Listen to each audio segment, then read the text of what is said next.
તો હોસ્પિટલમાં દર્દી દાખલ થાય તો દર્દીએ ક્યારે એવું કર્યું છે કે હું સાજો નથી થયો, અડધો જ સાજો થયો છે, તો મારે હું તમને અડધા જ પૈસા આપી? નહીં ને, કોઈ કીધું છે એવું?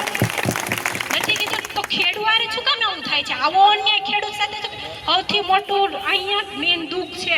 અને બધા પોતપોતાના રીતે ઉદ્યોગપતિ છે, એ પોતાની પ્રોડક્ટ બનાવે છે, તો પોતે જાતે જ તે કેટલી કિંમત એની થાય જાતે નક્કી કરે છે.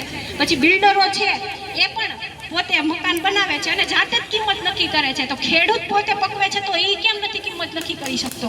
સૌથી મોટો ન્યાય તો અહીંયા જ થાય છે, અહીંયા દુઃખ થાય છે કે અહીંયા કેમ આવું.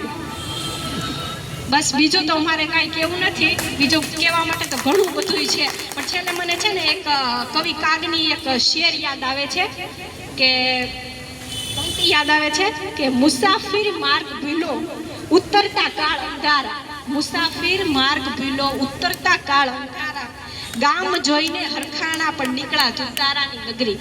ખેડૂતની છે ને અત્યારે આ હાલત છે.